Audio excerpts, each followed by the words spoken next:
दोस्तों, दुनिया के सभी सत्य एक तरफ हो सकते हैं, लेकिन एक सत्य अकेला एक तरफ खड़ा रहता है। वो सत्य ये है कि आप जन्म जो है अपनी मर्जी से नहीं ले सकते। अपनी प्लानिंग से आप दुनिया की बहुत सारी चीजें कर सकते हैं, लेकिन आप जन्म नहीं ले सकते अपनी मर्जी से। कोई भी व्यक्ति इस दुनिया में ऐसा नहीं है जो प्लान करके आया हो कि मैं इस माँ की कोख से जो है, इसकी गर्भ से जो है जन्म लूंगा मैं, या ये मेरा फादर होगा। कोई ऐसा व्यक्ति नहीं है जिसने डिसाइड किया हो मैंने यहां पर 9 महीने जो है माता के पेट में रहना है और फिर मैं जन्म लूंगा और मैं ऐसा ऐसा करूंगा। तो जन्म जो है आप अपनी मर्जी से नहीं ले सकते। अब इसका एक उल्टा है मृत्यु। क्या नेचुरल डेथ होती है और एक दूसरी होती है अकाल मृत्यु, बाय एक्सीडेंट। एक तीसरी टर्म आती है दोस्तों, सुसाइड या आत्महत्या। नमस्कार दोस्तों, मैं विशाल वशिष्ठ आपका स्वागत करता हूं हमारे चैनल पर। मेरे साथ हैं साइकोलॉजिस्ट डॉक्टर कृति तनेजा जी। मैम नमस्कार। नमस्कार। कैसे हैं आप? बिल्कुल बढ़िया, आप बताइए। बहुत बढ़िया मैम। घर परिवार कुशल मंगल? जी बिल्कुल। Health okay? बिल्कुल। तो दोस्तों, आज हम बात करेंगे सुसाइड या आत्महत्या के बारे में।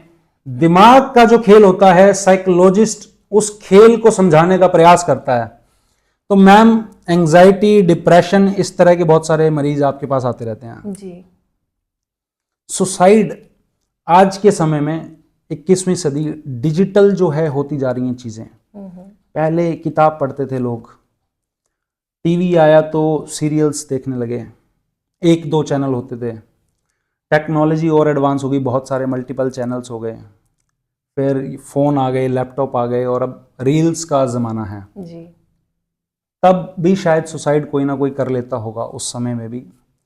आज की डेट में एक 15 साल का, 18 साल का बच्चा सुसाइड कर लेता है। एज रेशो मैम कोई भी हो सकता है, सबकी अलग अलग चीजें हो सकती हैं। मैं ये जानना चाहूंगा, ये थॉट इतना डिप्रेशन में कैसे चला जाता है माइंड उसका कि वो सुसाइड तक चला जाता है, अपनी जान लेने के लिए वो उतावला हो जाता है? सर, इसमें ना हमारे दिमाग का बहुत बड़ा खेल है। अगर इसकी रूट कॉज पे जाएं तो हमारे एंसेस्टर्स जो थे, बहुत पुराने पूर्वज, तो वो अलग तरह के फियर से ग्रसित थे। मतलब उनको अपने परिवार को लूटने से बचाना होता था, या कोई उनका अनाज ना उठा के ले जाए। और अगर केव टाइम पर भी जाएं तो हंटिंग होती थी, एनिमल्स आ जाते थे। हमारा ब्रेन उसी तरीके से बना हुआ है।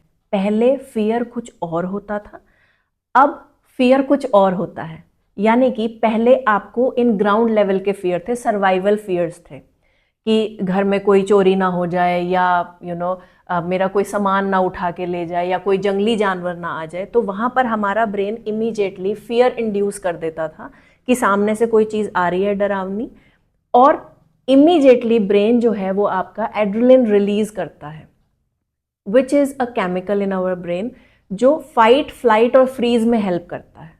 जैसे कि आपको लड़ना है, कोई एनिमल आ गया, जैसे बंदर भी आ जाता है आजकल, तो हम एकदम से या तो लाठी उठा के भागते हैं कि बचाना है अपने परिवार को या खुद को भी।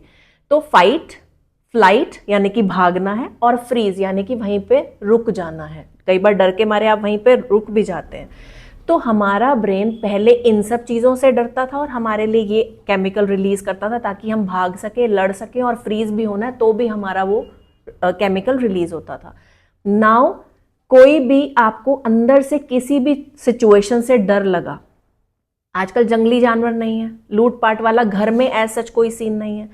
तो अब से फॉर एग्जाम्पल आपने कोई गलत काम किया जो आपके वैल्यूज के अगेंस्ट है, और आपको लग रहा है कि अब आपको सामने से कोई इंसान पूछेगा, आपका फैमिली मेंबर पूछेगा कि आपने ये गलत कर दिया। अंदर से डर क्रिएट हुआ, डर से सेम सारा प्रोसेस आपका ब्रेन ले लेगा, and that causes this extreme fear causes anxiety in अस।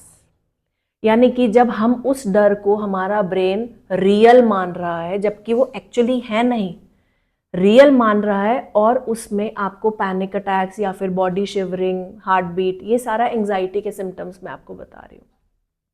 और जब एंग्जाइटी बहुत ज़्यादा बढ़ जाए और आपको कोई हेल्प नहीं मिल रही है, आप उस सिचुएशन से बाहर नहीं निकल पा रहे हैं, आप ट्रैप्ड फील कर रहे हैं, तो आपको डिप्रेशन भी हो सकता है। व्हेन यू फील होपलेस कि स्ट्रेस इतना ज़्यादा बढ़ गया है कि आपको लग रहा है हर तरफ सिर्फ अंधेरा है, आपको कुछ नज़र नहीं आ रहा, वहाँ पर डिप्रेशन के चांसेस ज़्यादा बढ़ जाते हैं। डिप्रेशन जो है लास्ट में जाके सुसाइड बनता है। जी। मैम एक उदाहरण लेंगे, एक 18 साल का बच्चा जो IIT की तैयारी कर रहा है, रात को 1 बजे घर से निकल जाता है और 5 दिन बाद उसकी बॉडी मिलती है। पहले उसके घर वाले सोचते हैं कि सुबह वॉक पे गया है, जब सब सो रहे हैं रात को 1 बजे वो निकल जाता है। फिर वो पता करते हैं किसी फ्रेंड के पास नहीं गया या कहीं और चला गया है। जब कहीं पता नहीं चलता तो रिपोर्ट करते हैं और फिर बॉडी मिलती है, और उसके बाद में एनालाइज स्टार्ट करती है उसकी फैमिली क्यों और कैसे। कैसे तो ये पता लग गया कि नहर में कूद गया वो, पर क्यों, जब मोबाइल सर्च उसका होता है तो वो सुसाइड के तरीके उसमें देख रहा था। उसने एक रजिस्टर में कुछ नोट्स लिखे हुए हैं कि मेरे इतने परसेंटेज नहीं आए, मेरी आंखें वीक हो गई हैं, या मेरे कान कुछ बड़े हैं, बॉडी शेमिंग जिसको कहते हैं, इस तरह की कुछ चीज़ें उन्हें मिलती हैं। अभी भी 100% कारण जो है मालूम नहीं हो पाते कि ऐसी क्या बात उस बच्चे को ट्रिगर कर गई जो वो अपनी जान लेने पर आ गया। सर यहाँ पर एक सिनेरियो नहीं है, बहुत सारी चीज़ें उसको ट्रिगर की होंगी। पहला, पढ़ाई का प्रेशर। चाहे पेरेंट्स डायरेक्टली नहीं बोल रहे हैं बच्चे को, प्रेशर नहीं दे रहे हैं, बट क्या बच्चा ये नहीं देखेगा कि मेरे फादर मेरे लिए इतनी फीस पे कर रहे हैं तो मुझे रेसिप्रोकेट करना है, मुझे अच्छे मार्क्स लाने हैं, तो सेल्फ इंड्यूस्ड प्रेशर भी आ जाता है। फिर दूसरी इंपॉर्टेंट बात, आप एक क्लासरूम में हैं जहाँ पर अगर आप IIT की तैयारी कर रहे हैं तो 150-200 की क्लास होगी आपकी कोचिंग इंस्टीट्यूट में। वहाँ पर बहुत सारे बच्चे हैं, बहुत सारे अलग अलग कम्युनिटी के बच्चे हैं, कोई मिडिल क्लास का है, कोई अपर मिडिल क्लास का है, कोई लोअर क्लास का भी है। वहाँ पर आपको ऐसा लग रहा है as if you are lost in this crowd. वहाँ पर मान लीजिए आपको किसी से कोई अच्छा लगने लग गया और सामने वाला आपको वैसी वैल्यू दे ही नहीं रहा, आपको लग रहा है कि मेरे अंदर कुछ कमी है। और माइंड इट, अडोलेसेंट स्टेज में थोड़ा बहुत सेल्फ डाउट आता है, हार्मोनल चेंजेस होते हैं, एनवायरमेंटल इन्फ्लुएंस आता है। तो उस समय अगर थोड़ा सा बच्चे को संभाल लिया जाए, उसको कॉन्फिडेंस दिया जाए पेरेंट्स के थ्रू, थोड़ी बहुत बैठ के बात की जाए, तो वहाँ पर बच्चे का कॉन्फिडेंस अप हो जाता है, तो अडोलेसेंट बेटर निकलती है। अब मान लीजिए वहाँ पर वो बच्चा जा रहा है और हो सकता है वहाँ पे लोग उसको देख के हंसी उड़ा रहे हैं या बोल रहे हैं कि फ्रेंड नहीं बोलती यार तेरे कान बहुत बड़े हैं या तेरी आंखों पे तो ज़्यादा चश्मा है। ऐसे बहुत सारे लोग हैं जिनको चश्मिश बोल देते हैं, डबल बैटरी बोल देते हैं। तो ये सब चीज़ें बच्चे के अंदर उसकी सेल्फ वर्थ पे हार्म हो रहा है। तो ये एक सिनेरियो हो सकता है। इसके अलावा पढ़ाई का प्रेशर भी हो सकता है, मोर ओवर फैमिली एनवायरनमेंट भी हो सकता है।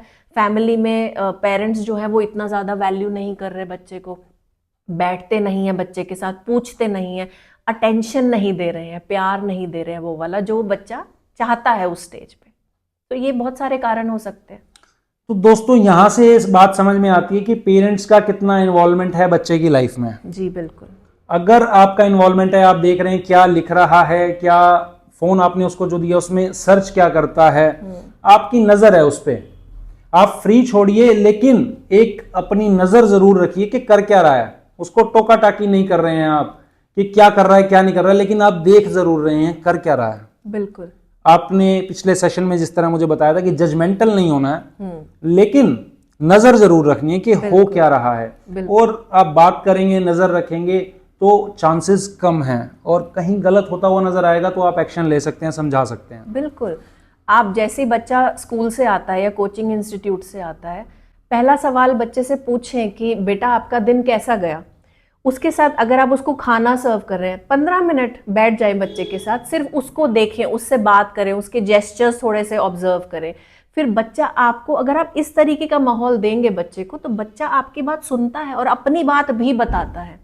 प्रॉब्लम माइंड में तब अराइज होती है जब हम दिमाग में ही सारी प्रोसेसिंग कर रहे हैं।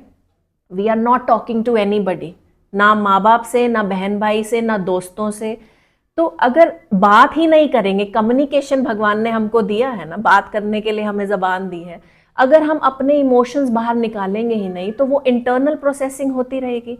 इंटरनल प्रोसेसिंग उतनी ही आपको मददगार होगी जितना आपका ब्रेन ले सकता है। आपने आज तक जो भी सीखा, और उसमें भी हम सोशल एनिमल हैं, हमें दूसरों की मदद चाहिए होती है, हम हर चीज़ खुद से नहीं कर सकते हैं। तो ऐसे में बच्चा अगर आपको बात बताएगा कि मदर बैठी है, फादर बैठे हैं आकर कि बेटे कैसा रहा, कैसा चल रहा है, इज एवरीथिंग गोइंग गुड, तो बच्चा भी बताएगा। लेकिन एक दिन की कहानी नहीं है ये, आप रोज पूछें बच्चे से कि बेटे कैसा रहा आपका दिन, आपके फ्रेंड्स कैसे हैं, आप इन्वॉल्व हुए बच्चे की लाइफ में। आप इन्वॉल्व होएंगे, बच्चा आपको खुद इन्वॉल्व करेगा अपनी लाइफ में। फिर जी, स्कूल में क्या हुआ, कौन सी टीचर आई थी, कौन सा बच्चा नहीं आया आज, किसके साथ खेल रहे थे, बिल्कुल, कौन सा फ्रेंड क्या खाने में लाया, किसके साथ खाना शेयर किया, इस तरह का इन्वॉल्वमेंट हम ले सकते हैं। बिल्कुल। अब मैम एक दूसरा सिनेरियो लेंगे, ये 2 केसेस में लूंगा। एक व्यक्ति जो है बिजनेसमैन है और दूसरा गवर्नमेंट एम्प्लॉय है। पहले गवर्नमेंट एम्प्लॉय वाले बंदे को हम लेके चलते हैं। अच्छी सैलरी आ रही है और वो सुसाइड कर लेता है, एक लेटर छोड़ करके जाता है, मेरा सीनियर बेईमान है और उसके प्रेशर में आकर के मैं सुसाइड कर रहा हूं। अब जब वो बंदा नहीं है तो इमोशंस जुड़ जाते हैं लोगों के, भाई हाँ ये तो ठीक था।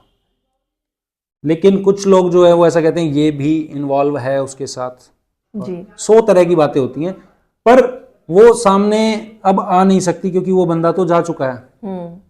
उसके आपको क्या लगता है ऐसा क्या हो जाता है कि अपने बच्चों के बारे में भी भूल गया, वो अच्छी जॉब पर है, वो पैसे भी आ रहे हैं, घर है, और मुझे लगता है हर व्यक्ति सपना देखता होगा मेरा बेटा है तो मैं शादी करूं इसकी, और छोटा घर है कहीं पर तो वो ये सोचता होगा मैं कहीं बड़ा घर लूं या मैं भी गाड़ी लूं। हर तरह के सपने ड्रीम्स होते हैं। इतना स्तर कैसे गिर जाता है कि वो कहता है कुछ नहीं, ये सब भी पीछे छूट जाए, दुनिया भी पीछे रह जाए, मैं मर जाऊं। क्योंकि आप एक ही चीज को अपनी लाइफ में सबसे ज्यादा वैल्यूएबल बना रहे हैं। जैसे मान लीजिए आप सिर्फ जॉब पे फोकस कर रहे हैं, आपने अब तक अपनी इमेज जो बनाई हुई है वो उसी जॉब के बेसिस पे बनाई हुई है। तो वहां पे जब आप किसी एक चीज को इतना ज्यादा प्रायोरिटाइज कर रहे हो, फिर वहां पर जब झटका लगा तो आप वो सहन नहीं कर पाए, तो प्रॉब्लम यहां पर हुई उस इंसान को। और बहुत सारे सिनेरियोज हो सकते हैं, अब हमें सारी सिचुएशन तो पता नहीं है उस इंसान की, तो लेकिन फिर भी मैं यही कहूंगी कि जब आप किसी एक चीज को प्रायोरिटाइज कर देते हो बहुत ज्यादा और उसी में आप इन्वॉल्व होते हैं, बहुत सारे मास्क भी लगाते हैं, तो वहां पर फिर प्रॉब्लम आती है। जी, तो मैम इसको ऐसा कह सकते हैं कि आप रिजर्व हो गए किसी चीज को लेकर के, आप शेयर नहीं कर रहे वहां की बात कहीं और से, किसी से डिस्कस नहीं कर रहे हैं। और जैसा आपने कहा कि कुछ गलत करता है कोई व्यक्ति, और जब उसने गलत में इन्वॉल्वमेंट लिया किसी के साथ तब तो वो सामने वाला उसके साथ है, बाद में वो उसे छोड़ देता है, तो अपने उसके कर्म कृत्य जो हैं वो इतना मेंटल डिसबैलेंस उसको कर देते हैं कि वो सुसाइड की तरफ चला जाता है। जी। दोस्तों सबसे पहले मैं अपील आप लोगों से यही करूंगा कि कुछ भी सिचुएशन है, बुरी से बुरी, वर्स्ट से वर्स्ट, इस तरफ ना जाएं। आपका जो करीबी है, करीबी नहीं है तो किसी को आप गुरु मानते हैं, अपनी बात को रखिए। जो व्यक्ति आपको लगता है कि सीनियर मोस्ट है, चाहे आपकी जॉब की बात हो या कोई और फैमिली मैटर हो, आप डिस्कस कीजिए। बात करने से ही बात बनती है। एक और एग्जांपल अगर हम सुसाइड का लें, एक व्यक्ति बिजनेस कर रहा है, उस पर कर्जा चढ़ जाता है बहुत सारा। मैं ऐसा समझता हूं कि कई बार बहुत ज्यादा लिमिटलेस हो जाता है और शायद उस व्यक्ति को ऐसा लगा हो कि मैं कभी उतार ही नहीं पाऊंगा इतना कर्जा, भाई मेरे कितनी भी मेहनत कर लूं मैं, ये मेरे से नहीं हो पाएगा। और वो नोट रख के चला जाता है कि भाई मुझे जो है परेशान किया जा रहा है, मेरे परिवार को मारने की धमकी दी जा रही है, या सो ऑन थिंग्स वो लिखता है नोट में और वो भी फांसी लगा लेता है। ये सिनेरियो को कैसे व्यक्ति डील करे? अगर कोई और भी है, किसी के मन में थॉट्स आ जाते हैं, क्योंकि जैसे मैंने उस बच्चे का बताया वो मोबाइल में सर्च कर रहा है पहले जी मरने के तरीके, और कोई व्यक्ति उसको कुछ समझ में नहीं आया, वो ट्रेन के आगे चला गया, कट गया वहां पर, कोई फांसी लगा लेता है। ये उस सिचुएशन को व्यक्ति कैसे डील कर सकता है, क्योंकि किसी के साथ भी आ सकती है। देखो, इसमें मैं सबसे पहले तो यही कहूंगी कि जब हम मरने के तरीके ढूंढ सकते हैं तो हम बचने के तरीके क्यों नहीं ढूंढ सकते कि मैं डेब्ट में आ गया हूं या मैं बहुत ज़्यादा मेरा बिजनेस में लॉस हो गया है। पहले तो अपने परिवार को इन्वॉल्व करें, बात करें, कम्युनिकेशन सबसे ज़्यादा इम्पॉर्टेंट है। तो अपने परिवार से बात करें कि इस तरीके की मेरे को प्रॉब्लम मैं फेस कर रही हूँ। ट्रस्ट मी, बहुत सारी हेल्प मिलती है परिवार से। परिवार एक जने से आपने बात करी, वो अपने और रिश्तेदारों से बात करेंगे, तो ऐसे करके एटलीस्ट आपकी आधी चिंता तो खत्म हो जाएगी बात करने से ही। फिर कुछ देखो, जब आप अगर सुसाइड अटेम्प्ट का सोच रहे हैं तो मुझे लगता है एक सिनेरियो ये भी सोचना चाहिए कि जो एग्जाम्पल आज हम सेट कर रहे हैं अपने परिवार के लिए, अपने बच्चों के लिए, वो भी जैसे ही स्ट्रेस आएगा वो भी यही चीज अपनाएंगे। तो हमें बहुत सोच समझ के एग्जाम्पल सेट करने चाहिए। अगर हम पेरेंट्स बने हैं तो वो बहुत बड़ी रिस्पॉन्सिबिलिटी है, हमें उसको ढंग से निभाना है। दूसरा थॉट है ये। तीसरा इंपॉर्टेंट चीज ये है कि फिर थोड़ा थोड़ा करके आप अपनी उस सिचुएशन को हैंडल कर सकते हैं। जब परिवार का साथ होगा, रिश्तेदारों का साथ होगा, तो आप कुछ ना कुछ तो कर ही लेंगे अपनी लाइफ से। एंड सबसे इंपॉर्टेंट, प्रेयर। आप जैसी इंटेंशन रखेंगे, जैसी मंशा रखेंगे, जैसा माइंडसेट उस मोमेंट पे रखेंगे, वैसा आपके साथ होता ही चला जाएगा। अब यहाँ मैम एक सवाल है, बहुत से लोग होते हैं वो, अब मान लो माता पिता के साथ कोई बात उन्होंने शेयर कर दी, उनको ये भी फियर ऑफ रहता है कि मेरी बात आगे ना जाए। एक्चुअली दोस्तों होता क्या है कि आप जब बात करेंगे तो बात बनेगी। सब लोगों के पास अलग अलग दिमाग है, अलग अलग बुद्धि है जी। क्या पता कौन सी चीज सॉल्यूशन निकाल दे। अब उन लोगों के अंदर ही होता है, मैं तो इसको बताऊंगा ये मेरे बारे में क्या सोचेगा, यहां तो मेरी बेइज्जती हो जाएगी। वो जो एक फियर ऑफ आता है कि मेरे बारे में लोग क्या कहेंगे, क्या सोचेंगे और मेरी बेइज्जती हो जाएगी, उससे कैसे अपने आप को निकाला जा सकता है या उस चीज को खत्म किस तरह से किया जा सकता है, वो थॉट्स ना आए, उससे ओवरकम कैसे करें? अपनी लाइफ में प्रायोरिटी सेट करके उस सिचुएशन में, जो अभी आपने सिचुएशन बताई, उसमें उसके लिए उस कर्जे से निकलना सबसे बड़ी प्रायोरिटी। फैमिली को कोई ट्रबल ना हो, ये भी एक प्रायोरिटी। मैं सुसाइड कर लूंगा तो क्या होगा मेरे परिवार का, ये सोच, ये भी प्रायोरिटी होनी चाहिए। तो मुझे लगता है अगर आपको कामयाब होना है और अगर आपको अपनी प्रॉब्लम से बाहर निकलना है तो प्रायोरिटीज बहुत मैटर करती हैं। जब आप गोल बना लेंगे कि मेरे लिए ये लोग ही इंपॉर्टेंट हैं, तो आप जो बाकी रिश्तेदार हैं या आस पड़ोस के लोग हैं या दोस्त हैं, फिर आप उनकी बातों की इतनी वैल्यू नहीं रखेंगे अपनी लाइफ में। ये बार बार मैंने लास्ट सेशन में एक बात बोली थी, हमारे शब्द, हमारे सेंटेंसेस, हमारी मंशा हमारे ब्रेन का फूड होते हैं। तो अगर आप बार बार अपने आप को ये कहेंगे ना कि नहीं, मेरे लिए मेरा परिवार ही सब कुछ है और जो मेरे साथ मेरे इस मुसीबत में खड़े हैं वो लोग मेरे सबसे इंपॉर्टेंट हैं, तो बाकी लोगों की वैल्यू वैसे ही नीचे चली जाती है। और ऐसे में जब आप ऑलरेडी लो फेज में होते हैं ना, आपका परिवार आपकी मदद, आपको एनर्जी दे ही देता है। बट जब डिस्कशंस हो रहे हैं, ये एक दूसरा सिनेरियो ले रहा हूं, अपनी बात जब वो शेयर करना चाह रहा है, वो सिचुएशन में पहुंच गया अब लास्ट में, अब बात डिस्कस करनी है पर वो डर रहा है उस डिस्कशन से भी, वो कैसे हील हो सकता है उसका मेंटल ट्रॉमा, क्योंकि वो डिस्कशन नहीं करना चाह रहा है व्यक्ति। अब उसके सिग्नल्स किसी को मिल नहीं रहे हैं, क्या उसके माइंड में चल रहे हैं, मैं आपका माइंड रीड नहीं कर सकता, आप मेरा नहीं कर पाएंगी। और होते हैं हालांकि मेंटलिस्ट होते हैं और आजकल तो पर्चे भी बनने लगे हैं बातों के, लेकिन वो ओवरकम कैसे करे उस चीज से। आप, मैं चाहता हूं ऐसा संदेश दें कि इस चीज से व्यक्ति घबराए ना, क्योंकि जब तक वो बात नहीं करेगा तब तक सॉल्यूशन निकलेगा ही नहीं। जी बिल्कुल।